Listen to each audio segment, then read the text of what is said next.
Okay, so in this video, we're going to share phrases that South Africans use that Americans don't necessarily understand, because it's nearly a year that we've been here in the USA, and I have found, specifically when I speak to Americans, that I sometimes say things that they don't understand.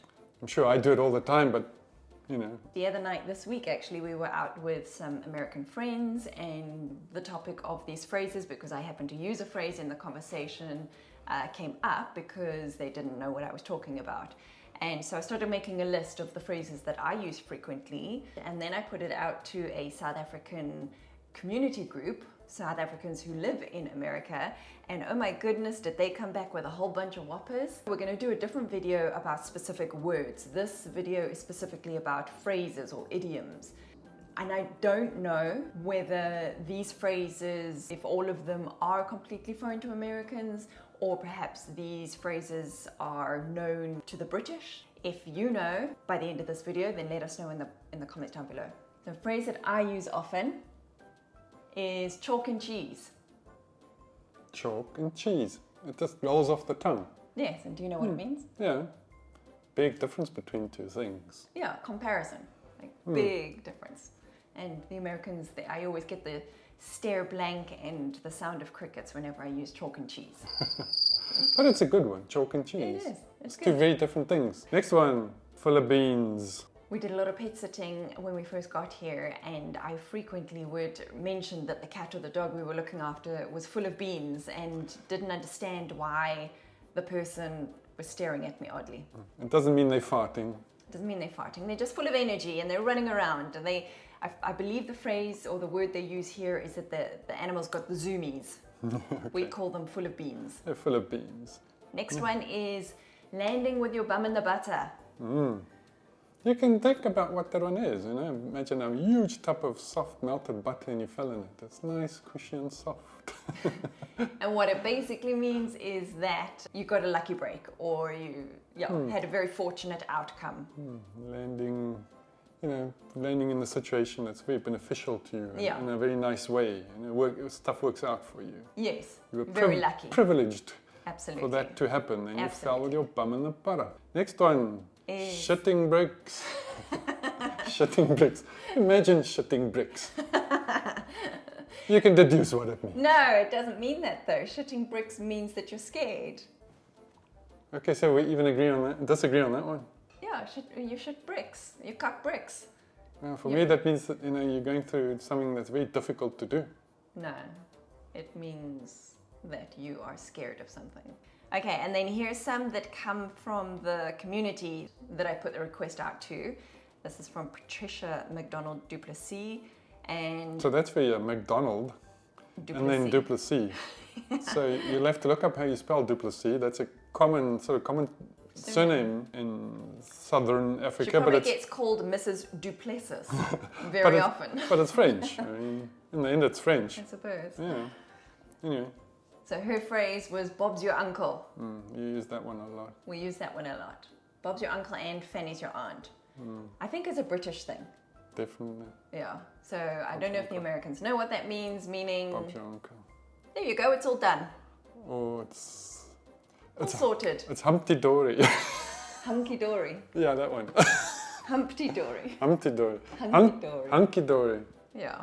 Next one from Gillian Segi is bits and bobs. Another bob. Apparently Americans have no idea what bits and bobs are. Different Bob. Bits and bobs are like thingamajiggies. Yeah, everyone knows what the I'm sure that explains what it means. Thingamabob. Like There's another Bob. thingamabobs, yeah. You like that. Yeah. You can't. You don't Doodads. remember what the words. Yeah, and then you say this doodad and that thingamabob. Yeah, you like those. What is it? A thing, or a bunch of things. Bits and bobs is Which one a is bunch the of name? different things. Bits and bobs. Yeah. Yeah. Okay. This one I don't really know. Does it mean anything You have to have hair on your teeth. Tanya Downs. Yeah, you have to be strong. Something difficult is going to happen, and Be brave. you have to be brave. Okay. So But have more than- hair on your teeth. More than brave, a special kind of bravery, I think, I would Okay. say. Yeah. That's not one I'm terribly familiar with. Elby Talia Hubert. Hubert is just like another one of those French. She must get called Mrs. Jobert. Jobert. It's a pleasure. Apparently Americans don't know when you've done something nice for them and they thank you, and we naturally say it's a pleasure. Apparently that's odd for them. They would rather receive, what would they, you're welcome? You're welcome, yeah. Which is more proper than saying it's a pleasure. Next one. The next one is his homework looked like a dog's breakfast. Submitted by Marnell Kleinhans. Oh, depends on the dog and what kind of breakfast they get. But looking like a dog's breakfast means that it got ruined. Yeah. So it's a mess. Helen Jameson, Sparrows farts. That's what made me laugh, getting up at Sparrows farts. It's such a common, like we use it all the time, getting up at Sparrows farts. Well, Abigail uses it a lot because anything before 9 o'clock for her is Sparrows farts. It's a Sparrows fart, yeah. Which, yeah, getting up early. Must be a British thing as well. Getting up at Sparrows farts, okay. Next one is going to draw money. Helen Jameson. It's not an idiom, it's just an expression of how you say, how South Africans say this. Draw money from From an ATM. ATM. But I don't know what the Americans would use for drawing money. Withdraw money, I mean. Withdraw money? Extract money? No, I don't know. Helen Jameson was busy because her next one is shame. Oh, I use this one all the time. It's shame. not it's just a word. Empathy or sympathy or something like that. But it can also be, oh, shame, that's cute. Yeah, true. I use it all the time. They've confirmed that Americans don't get it, like we're shaming them or what a shame. Like we're using it at a completely different context when we mean, oh, shame, that's cute. Shame, that's cute. Oh, shame, that's so nice. Okay, next one. Okay, so this is from Tinkle Vizi.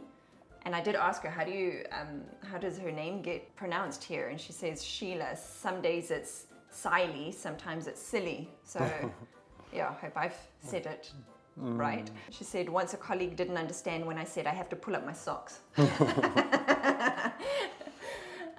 Yeah. Pull up your socks. Meaning that you have to do better. Not to actually pull up your socks, although if your socks have fallen down, then you would have Fortunately, to do I haven't had to say that to any of my students, and I won't be saying that. Yeah, don't tell them to pull up their socks. I won't tell them to pull up their socks. They'll be like, I don't have any socks on. Well, their socks are pretty high over here anyway, so that's fine. Okay. Meaning that they're all doing very well. Okay. Yeah. Because they've got you as a professor. No, they're pretty good themselves. Okay. Right, next one. Yeah, well, no, fine. No, fine. That's such a South Africanism. Yes, yes. Yeah, no. Yes, well, no, fine. Yes, and no, and fine, and well. And it just means, oh, okay. That's okay. Yeah. Okay. Okay. Whatever. Whatever. Yeah, well, no, fine. Yeah, well, no, fine. I can understand why they might get Campbell. confused about that. Victoria Giles Painter sent, when you don't know something from a bar of soap. Or you don't know someone from a bar of soap. Yeah. I don't know what it's got to do with soap, but you don't know them from a bar of soap. Don't use a bar of soap. Don't know about a bar of soap, but anyway, know. there you go. Why that phrase is a phrase, but we use it all the time and we all know what it means. But yeah, you just don't, you don't know the thing at all, or you don't know the person at all. Okay, the next one by Chandra Borwick. Farting against the thunder. You're gonna lose. Yeah. You try farting against thunder. Which is very much the same vein as the next one. Which is pissing into the wind. Yeah, don't piss in the wind. You're gonna get wet. Not in a good way. Basically, generally meaning that don't go against. Don't bother, because you're never going to win. You know, have an argument with somebody who you just cannot. Yeah. Holding thumbs. Yeah, by Alison Goldswing Young. Wishing you well, wishing you luck, and wishing while you are busy with that, I'll hold my thumbs, thumbs during that time that it goes well. Also known as cross your fingers. Yeah, that's a better one. Yeah, okay. But we also hold thumbs. Okay, the next one I haven't heard. I don't use at all. Lucky fish? No, never do. Lucky fish, you're a lucky fish. I don't know why, but... I don't know why fish would be lucky. Why would fish come into People it? People catch them, kill them and eat them. I know. How can they be lucky? It's not lucky at all. I don't know. But anyway, when lucky somebody fish. is lucky, we call them a lucky fish. You lucky, not sure why. You lucky duck. I don't know. Lucky duck? Yeah, that sounds good. Yeah, I don't know. I don't use lucky fish in anything. The next one, Pennywise and pound foolish. Yeah, I feel like that's British. You like being Pennywise and then you are pound foolish. such an annoying trait. But what does it mean? Like it means you'll go for the cheapest version to save money, only for that thing to break, not work, don't serve its purpose, and then you have to go buy the proper one as well, which means the proper one costs you even more than someone who had just gone out and bought the proper thing. Absolutely. Okay, next one. Oh, apparently the Americans don't understand when we reference a surname that has, we call it a double-barreled surname. It has a hyphen between them, like Brown Smith, Johnson Smith. We call that a double-barreled surname. Double-barreled, like a shotgun. Yeah. And they're like, what? Okay, shit my pants. We mentioned shitting your pants. We mentioned the shitting bricks, same thing. Oh yeah, this is a very South Africanism that Americans, British, nobody understands. Only South Africans. Go do this. Okay, I'll do it just now. Or now. No. It means in a moment. And now, in a moment. No. So in the future. In the short, very short-term future. Short-term future. Go do something just now. Go do something now. Okay. I'll do it now. Yeah. Not now, but just now. Leonie Schulenberg, Saywood, said about the phrase being over the moon and when a place is to hell and gone. So being over the moon is you're very happy. Over the moon, I'm delighted. Delighted, over the moon. I'm delighted. And then if somewhere a place is to hell and gone. It's in the Bundus. It's very far away. They wouldn't know what the Bundus is. That's what I'm saying. It's in the Bundus. It's very far away. It's remote. It's very remote. It's to hell and gone. It's to hell and gone. Okay, next one by Sophia Davis Smith. I'll give you a tinkle. Yeah, nothing rude there. Nothing rude there, just meaning I'll call you. I'll call you. I'll give you a tinkle. Okay. Teething problems, that sounds like such a common thing. When do you some of these might be. If you start something new and there's always a few gremlins about, it doesn't work properly and you have to... figure things out in the early start of something. Teething problem. We saw this the other day, last weekend actually. A monkey's wedding. I don't use it. What's a monkey's wedding? You don't know what a monkey's wedding is? No. When it's raining and the sun is out. Okay. So you expect when it's rain that it's all dark and cloudy, but you've got rain and sunshine. That's a monkey's wedding. Okay, in South Africa, one of the 11 languages, of course, is Afrikaans, and there would be a different one for when that happens. What is it in Afrikaans? And I won't say it in Afrikaans, I'll say it in English, but that's when the wolf and the fox marry. Oh, okay, so along the same lines. Sort of same lines. Monkey's wedding, wolf and fox. Wolf and fox get married. The sun is shining, but it rains. Yeah. The next one relates to one we mentioned earlier, being born with a silver spoon in your mouth. Colleen Lockhart. Yeah, she mentioned that one, being born with a silver spoon. I thought that was pretty universal. Do you think so? Being privileged. Possibly. Yeah, privileged. Born into a rich, well-to-do. When you're born into a rich family, you've fallen with your bum in the butter. Yeah. Go Doodles. Time to go Doodles. We used to say that to our dog all the time. It's time to go Melissa Doodles. van Dijk Civic. I suppose Doodles is an Afrikaans word, so it's... Well, it's not Afrikaans either, I think. Doodles, is it not? Doodoo, no. Sounds like a doo-doo in your pants. Yeah. But when you go Doodles, you go to sleep. That's D-O-E, but I don't think it's an Afrikaans word. I don't know. No, I think it's just like a made-up word. I don't know. I like the Let us know. I like the next one. Let us know. Yeah, then I'm such a South African. Lisa Nurse, you came up with a... Yeah, such a South Africanism, that's a good one. I like that one. When people answer, or they're just agreeing with you, and they'll say 100%. 100%. And they'll repeat it several times. Once a person is a 100% person, they'll invariably say 100%. All the time. All the time. So if they agree with what you're saying, they're listening intently, and they agree, they'll 100%. Say 100%. 100%. Right, next one. Tiff Janssen Struweg. She mentions Willynilly. Willynilly. Again, not rude. Not rude. Willynilly. I can understand why Americans might not understand it, but what it means is like just go with the flow, all over the place. You're putting pictures up on the wall willy-nilly. You didn't measure properly. You're just eyeballing. You're just eyeballing it. Anything that you just do without thinking about it properly. Yeah, you're just doing it willy-nilly. You get in the car and you drive willy-nilly. Okay, I like Barbara Marshall's one. My car packed up. It didn't do the vacation packing for you, no. My car packed up. Your car broke down. Yeah. Or it stopped working. Your car packed up. Beverly Bloom. I don't use that one. Actually, I don't think I've heard this one. Oh, I do all the time, walking around like a lost fart. I do it and I say it. Walking around aimlessly. Is it aimlessly or lost? It's got nothing to do with lost. You're just aimless. Well, you might be lost, but you could also just be aimless. I thought that was like someone without purpose, walking in a let's say, shopping without direction, center. without intention. Okay. Yeah. Okay. Walking around like a lost fart. That's new to me. Okay.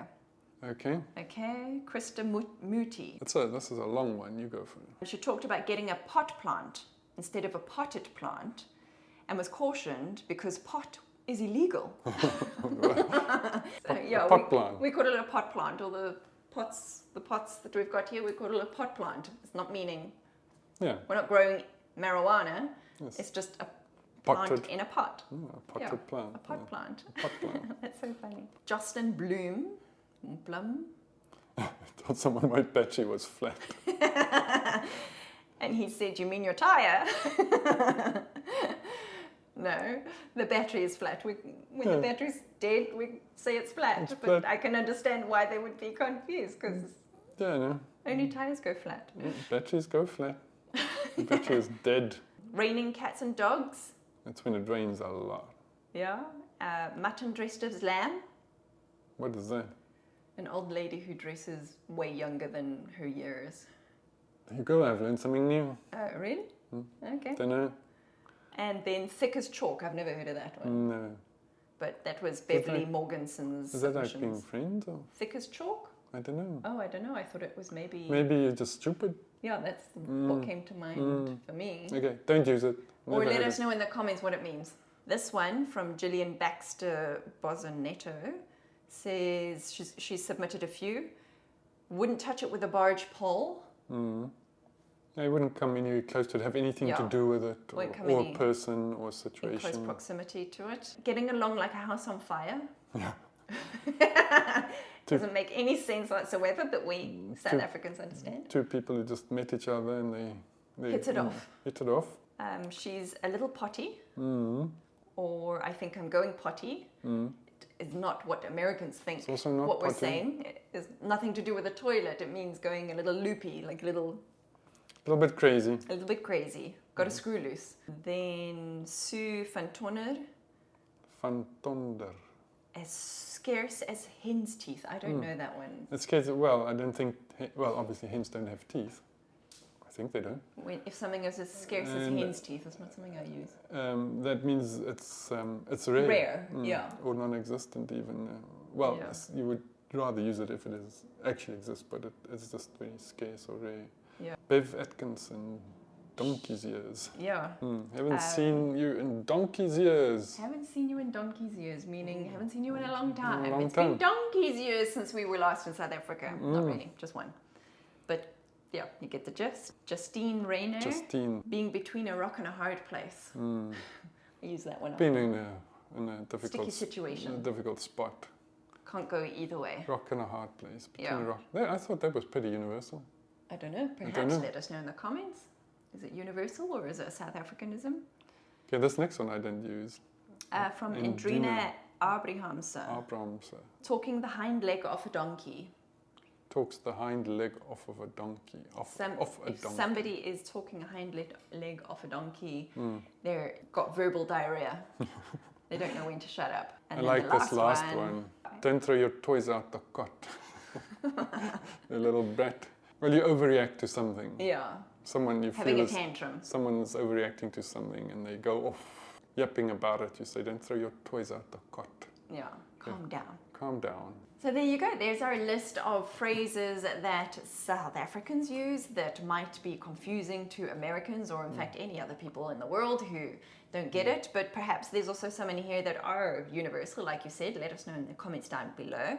And if there are any phrases that South Africans use that we've missed. And then maybe there's some phrases that Americans use that Oh, there's plenty. we don't have a clue. Well, yeah, no, I think I'm that sure maybe there's that'll plenty. be a whole other video. But thanks to everyone who sent these in. I Yeah, don't know no, it's a lot of fun. where you got them. Thank you, everyone. Yeah, it was a lot of fun. Thank you for helping me not sounding stupid and silly. Now we know what not to say. I know what not to say. This has when been a speaking to an public American. service announcement. Thank you very Yes. much. It's going to help me a lot. Yeah, keep your suggestions coming. Thanks for watching. Hope you enjoyed it and see you in the next video.